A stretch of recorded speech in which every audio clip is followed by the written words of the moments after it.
What is up, my friends? We are here with the August TCS tournament sponsored by CGC. They provided us those sweet ass prize slabs, so I appreciate them for that. The players are right now just finishing up recurring their hands. In the finals, we have Mr. Angry Iceberg versus Red. So from what I've been told, we've got 2 aggro decks in the finals, which is really exciting because last tournament was actually like super control heavy. So it's cool to see the diverse meta kind of shaping up and yeah, just like seeing the game and like how the players want to interact with the game kind of shape up. It's cool. He just played a Cleo on turn 1. She's eager, so she's able to attack. He attacks straight into his 11-year card, of which Angry drew.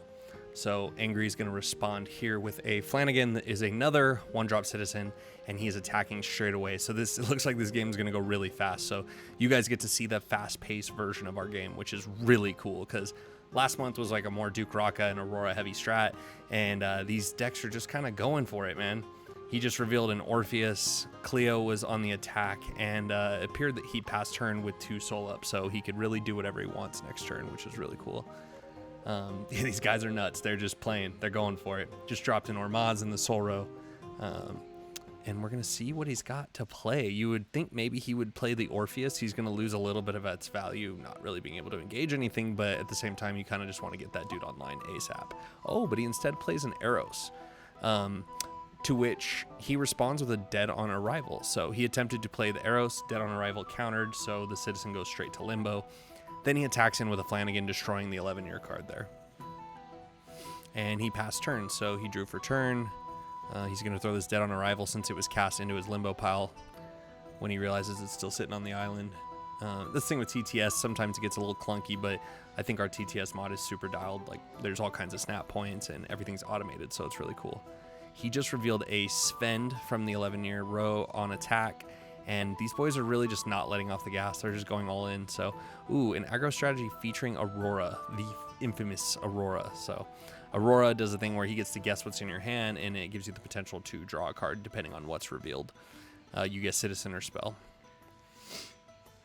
So he just shuffled up his hand to give him the opportunity to choose it and for it to be truly random. He's going to reveal, and if it's the card he chose, or the card type I should say, he will draw a card. So it's Archaism, which is a spell card. And oh, I don't think he realizes he's revealing his whole ass hand. Oh, he's having a little bit of a glitch, but he's good now. So he revealed Archaism. It didn't look like he drew a card there, so my assumption is that he guessed Citizen on that one. Let's see what we got here for the next play. He's getting a little bit of an early advantage, but he does have a ton of cards in hand, so Angry still is in a good position. It seems to be like a really good competitive game so far. 2 citizens out versus his 1, and he's down 3 11-year cards. So see how this plays out. Archaism in the soul row can provide blue or white. That's what's indicated in the bottom right-hand corner there. So those function as resources. For those of you who don't know, this is the soul row underneath your 11-year cards, and these cards can be engaged or tapped is a term you may be more familiar with. We say engaged.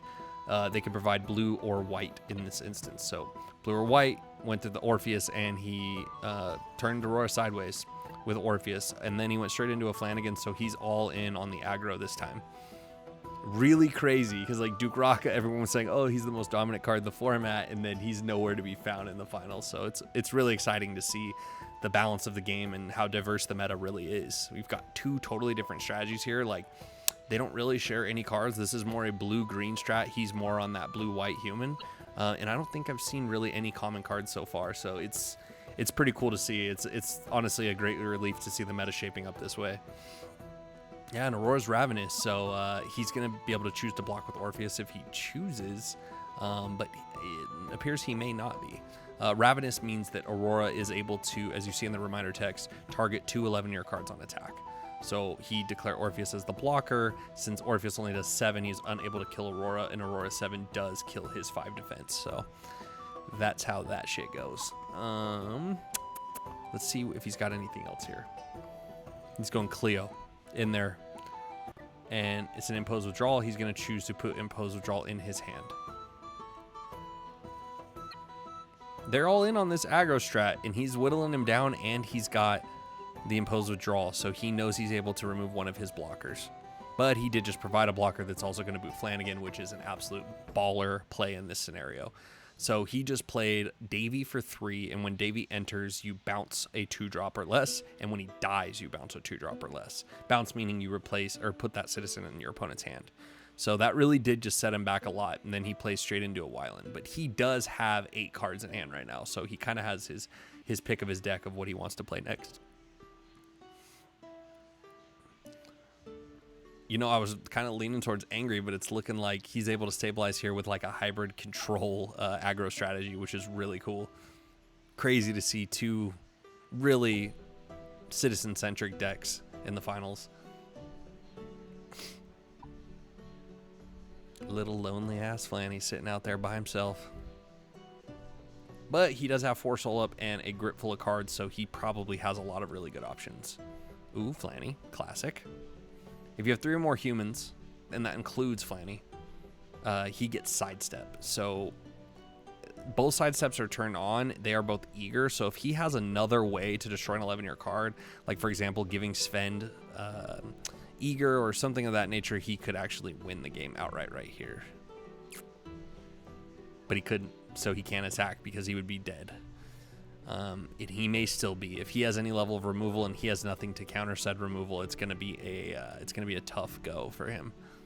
He's pretty much banking on the sidestep of these citizens at this point. So if he's not able to remove some stuff, which in this scenario he will be forced to block, unless he wants to go down to 0, which may not be a bad play since he does have the sidestep blockers.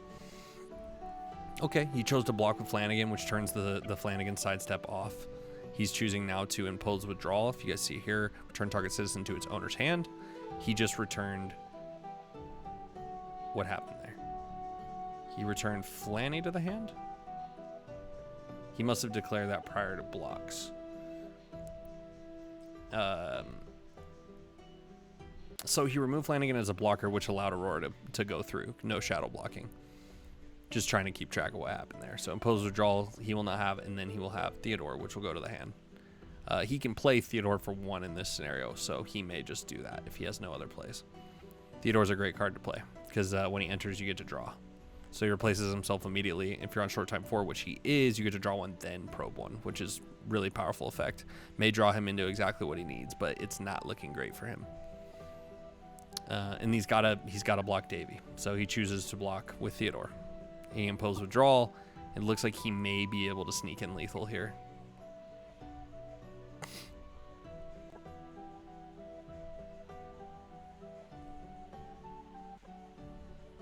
They're communicating. I guess he imposed withdrawal before, and I think he may have just won the game, perhaps. Yeah, it's looking like he won. So congratulations, my friend. We got red on that aggro strategy, and imposed withdrawal is just nasty. Wow, that was a really, really quick game. That's what you get when you get 2 aggro strategies in the finals, though. Wow, how amazing. That's so cool. Yeah, we're going into game 2. So Angry will now be on the play, and with his aggro strategy, that is actually potentially a huge advantage for him. Hard to say with like aggro v aggro what exactly is going to happen, but cool stuff. So I'm talking about the stuff that goes all over the place with Tabletop Simulator. It can get a little bit goofy sometimes, but we do have snap zones and automated buttons. If you guys saw, they were pushing buttons there to draw cards, and they'll push a button to start the game, which you'll see in just a second. So I think the tabletop experience is like as good as it gets over here. And we are actively working on the digital client, of course, so hoping to have a closed beta for tournament participants for that by the end of October is the goal, and then an open beta in November with a full public release in December is the current timeline for that. All right, so what they're doing right now is their side deck. So they have 11 card side decks that they're able to side stuff in and out, and they're gonna side cards in that they believe will help them to win this match. So maybe specific removal, maybe certain citizens that are favored against aggro strategies. It really just depends.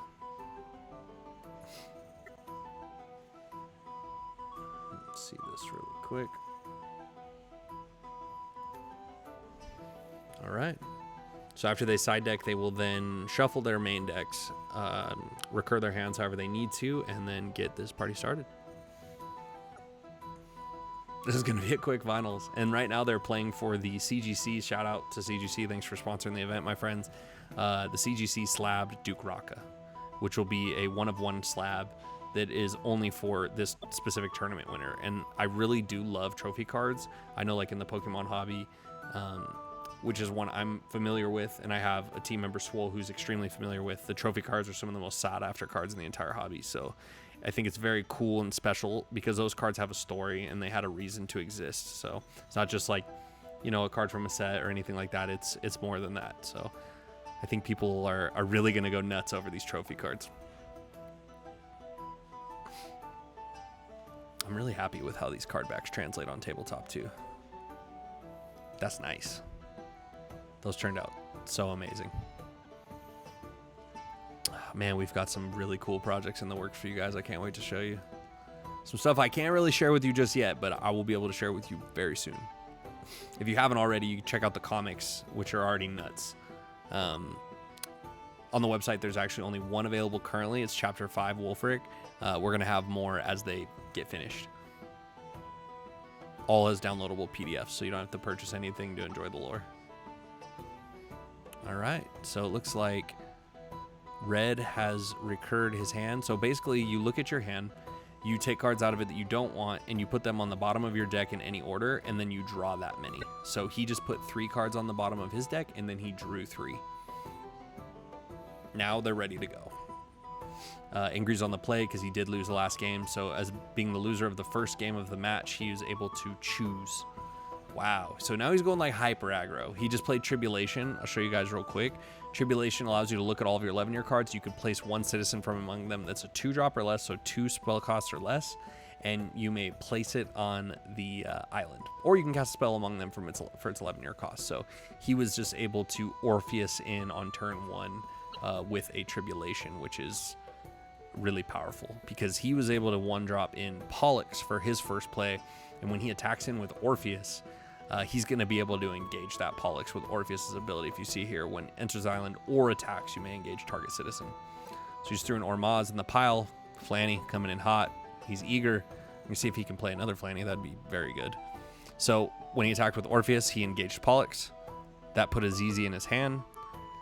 We do attacks one at a time, declare blocks one at a time.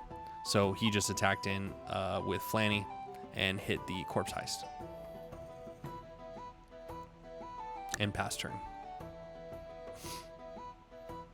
So we will see what he's got up his sleeve now. Another Ozara to the Soul Row, so only has access to blue.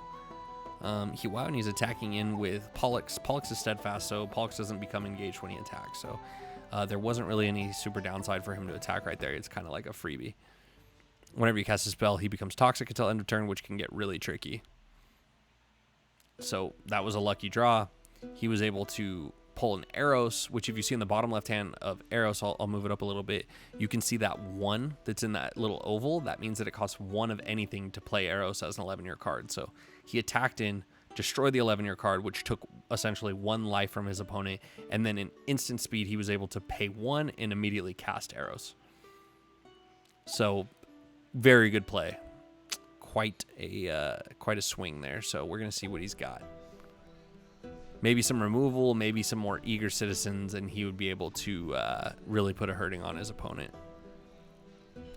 Let's see if he can make it 1-1. Orpheus, what a play in this scenario. Oh man, that's gonna be brutal. Let's see what else he's got in hand too. Oh, he went to attacks. So he's able to tap them both down because he has Orpheus. So he engaged both citizens using Orpheus' ability. This one's enter the island, this one's attack trigger. So with those, he was able to engage. And he actually just used Ozara, abolished Ozara and Paint. No, he didn't use that one. What did he do there? He did return it to his hand, though. Okay.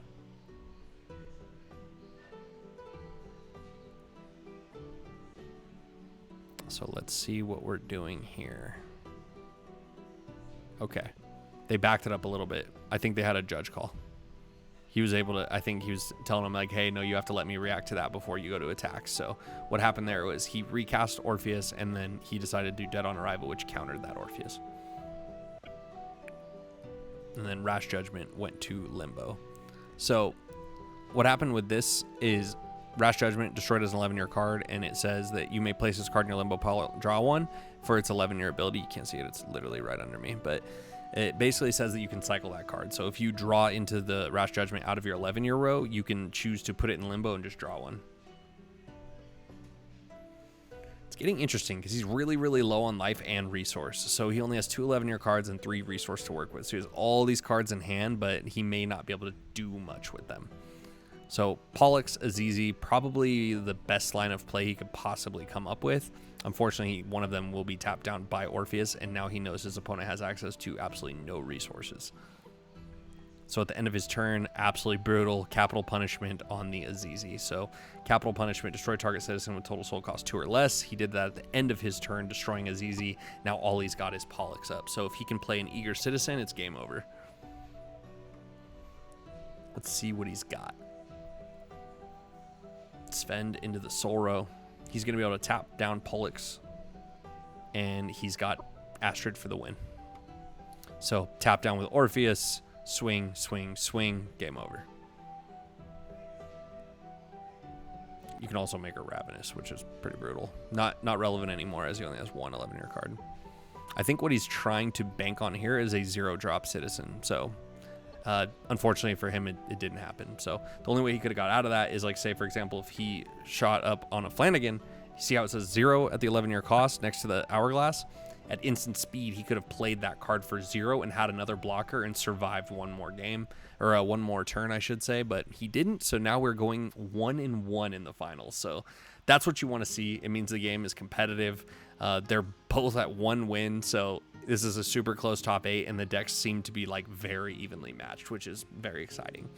They've been just running through people today, but they did have a couple hiccups. There were some game losses against control and, like, mid-range style decks, including some with Duke Raka, which people were toting as, like, the most powerful card in the format. Guess not. You know, I guess not. So a lot of cards have been called the best card in the game multiple times by a bunch of different people, and we continue to learn that none of us know yet. There hasn't been enough games played, and there's not enough Kryptik players yet to have, quote unquote, solved this this meta. So we're gonna really see how it goes down. Very cool to see 2 aggro decks in the finals, though. I know that for sure. So they're doing a little adjusting to their side deck. Your deck must be the original total it was when you started. So if you saw how all of his cards just played out, if you saw how all their cards just played out, that was when they pushed the start button. So you put your deck in the deck position on the island playmats that we have set out here, and then when you click start, it automatically deals your hand. It actually automatically shuffles the deck, then it puts your 11-year cards out, then it deals you your hand, all at once without any interaction by you. Then you manually recur your hand, and you're ready to start playing. So any of you guys are, like, worried about the tabletop simulator experience, it's pretty much as good as it gets, and it really is very easy to do so. And a lot of computers can run it, like normal integrated graphic laptops and stuff can run tabletop simulators. So if you're interested at all in playing the game, I would say definitely download TTS and hop in our Discord, and people will be very happy to show you how to play. Cleo on the play, very strong. So Cleo just got in there for 1, and when Cleo dies, you also get to probe 1, so it gives you a little bit of card selection. Charlie's Ascendancy, he chose to bin or put into Limbo and draw a card.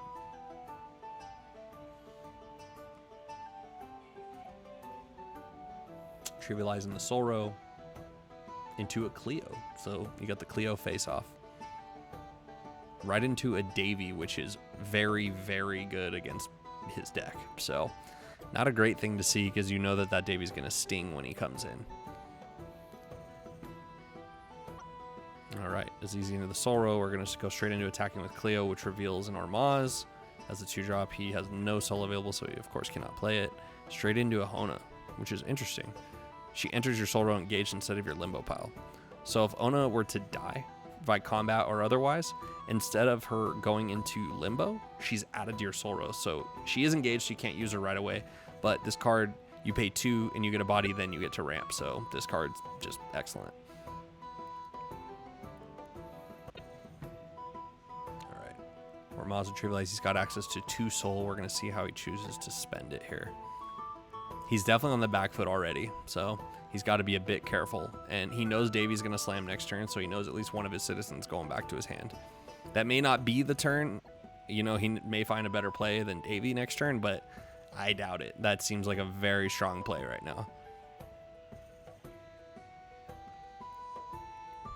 And I think he's kind of in that state of like, shit, what do I do? It is a tough decision. Yeah, Flanny, not a bad play. Maybe he's got another 1-drop he can work with. Maybe capital punishment for some removal.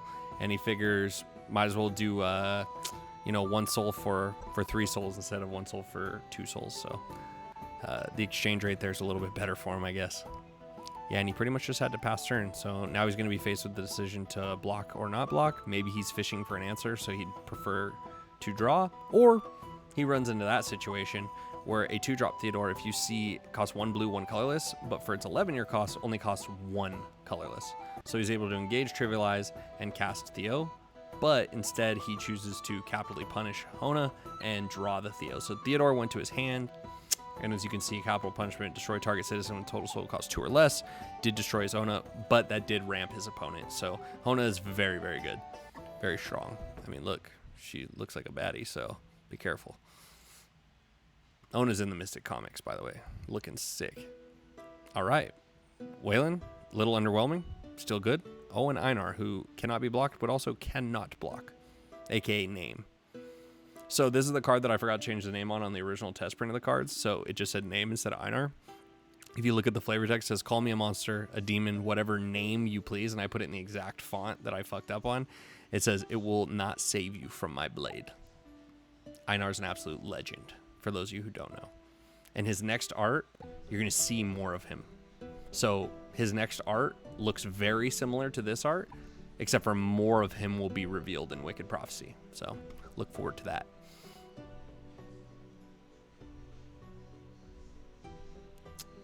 All right. 2 soul up, facing 4 soul and 3 citizens, one of which is unblockable. It's a tough board to look at, but you just never know. I don't know what exactly he's running as far as like sweepers or any opportunity for 2-for-1s, not really sure. So Theo goes in the soul row, can provide 1 blue. So he's going to engage his soul in a smart way. He did 1 blue, 1 white to cast Sven. If you see, he didn't engage both of these because these are more versatile given that they can do blue or white. So it's just smarter and more efficient play to do Theodore as blue, one of them is white. So Sven, sidestep. When he enters the island, if you control 3 or more, you get to draw 1, probe 1 instead. And since they did, he was able to do that.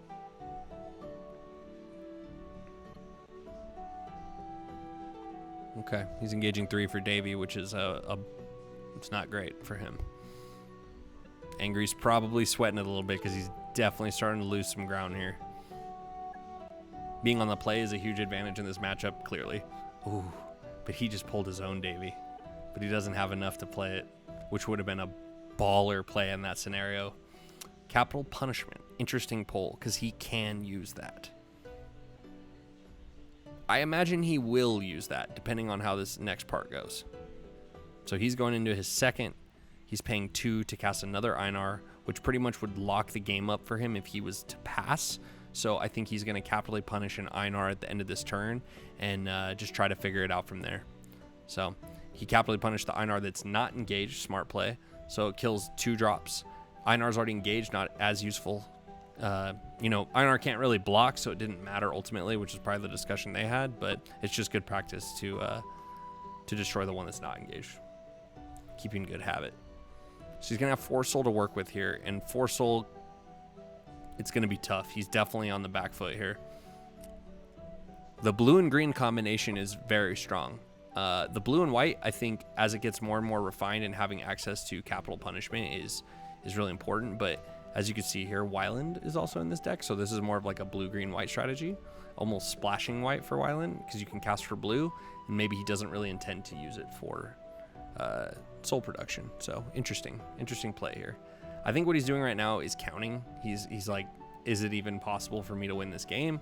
Because he does realize that if Einar cannot be blocked, period, end of statement, If he's able to get through with Einar, only has to get one more through. So he has to produce another blocker and destroy Einar. And for good measure, should probably do at least one more blocker because he probably has some way to bounce him that may be on the top of his deck. He's got all these cards, but doesn't have the resource to use them. And Red's in the exact opposite scenario where he has all the resources in the world and no cards to cast. So we will see. Angry right now is really just going to have to stabilize out and start to build back up over time and start to gain an advantage that way. It's looking like it'd be pretty unlikely, but you just never know what Red's going to draw. So he does have the ability to bounce with Wylan, which is really powerful. So he would be able to go 1 for 1 here, 1 for 1 there, a freebie with Einar, and then attack in with Davy for the win. So he has to produce for sure at least one more blocker and or kill Einar. So I think he's trying to do it as smart as possible and just play efficiently. So Estrid going into the Soul Roll, produce white. He doesn't really need her Eager ability because he's on the back foot right now. He's going to cast 3 for... Ooh, Davy is a hell of a play in this scenario because he can bounce Einar, which is the guaranteed one. He could have done Wylan too. I think both are a fair play because Wylan would be able to bounce one of his citizens, and since he doesn't have one soul up, he wouldn't have been able to use Wylan in response. So playing into the Cleo, producing another blocker, he's really just trying to like fortify his position and pass. So he has 2 cards in hand, the one he bounced and the one he just drew, so we know for sure he can produce at least one citizen, but now victory is nowhere near guaranteed. So I imagine he would try to either trade with Davy for more bounce effect, or maybe just chump block. Could potentially even double block for the win here. Not for the win of the game, but like for a little personal victory there. He could go Cleo into Davy, which would be lethal for both. He's going to block with Davy here, which is going to be interesting to see what their decisions are.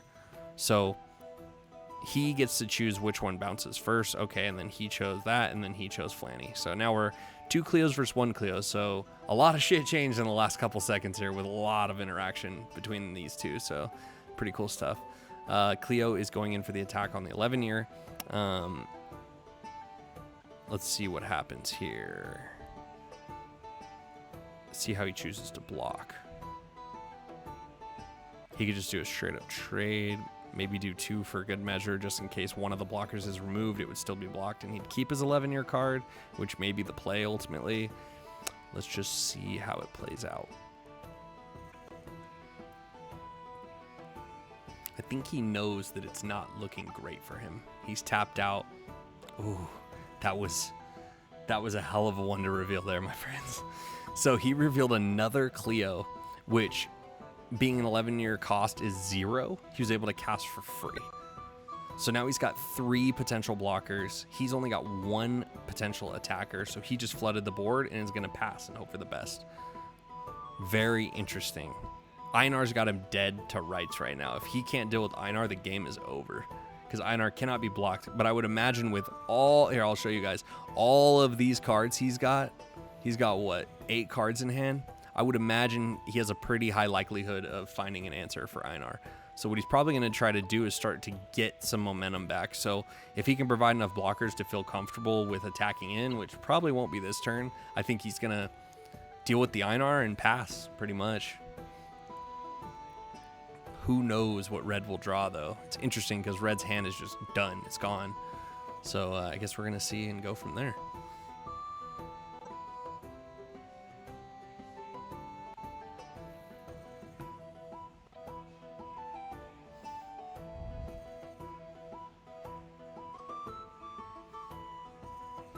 All right.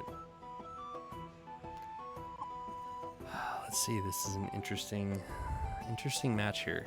This is really cool because the finals that I commentated on last week were so different than this. It was like a Mystic control deck that was built around Aurora, and then it went straight into a Duke Raka strategy that was like all in Ascendant with the Duke Raka Drain strategy, and it was 2-1 very good games. So interesting to see how the decks have changed. They're 2 like totally different decks. So the top 8 for this event has been very different, and the format is just kind of showing like it's shaping up and things are changing. So it's far from solved, that's for sure. people are just learning how to build these decks. They're not used to having their resources stuck to their cards, and it's hard to like know exactly how to value like the equivalent of dual lands. So something that can provide both colors, it's like really hard to determine their value in a deck. All right.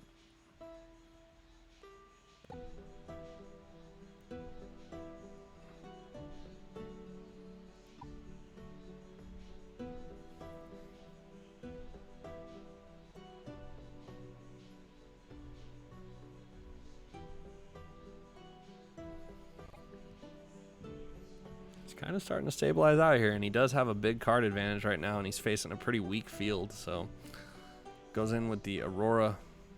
Whenever citizen you control destroys an 11 card, you may return arrows. I meant arrows. I was just reading Aurora. Arrows to your hand. If you do, return target to its owner's hand. So you can do some bounce shenanigans with arrows. Cleo's attacking in, trying to win.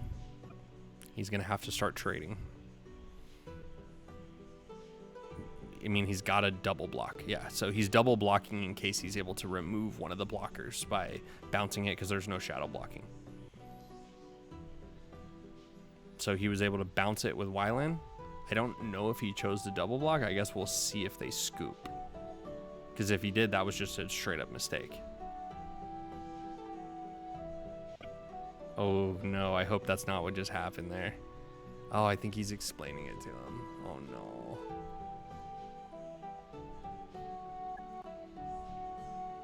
We'll see if he scoops here. I don't know if he knew exactly how that interaction worked, because there's no shadow blocking. So if you were to block with 2 and they remove 1 blocker, you do still have that other blocker. But he was in a position where he had these other attackers lined up, and he was probably nervous that the other ones would get through. But it was one of those things where he just kind of it seemed that red kind of like reached critical mass, and just like that's kind of just how it went down. So yeah, he's showing him his hand, so it looks like it's over. All right, well, congratulations, Red. It was cool to see 2 aggro decks in here. Wow, these decks just like blasted. That was crazy. So thank you guys for watching. I'm going to quickly confirm via DM that it is over, just to be sure. I don't want to like misrepresent how this game went down, but it does appear that he showed him his hand, and he is conceding that his opponent is victorious. All right, my friends, that's going to be it. So thanks for tuning in. Hope you enjoyed. Comment any questions you have below, and I'll make sure to answer those. And that's it. Peace.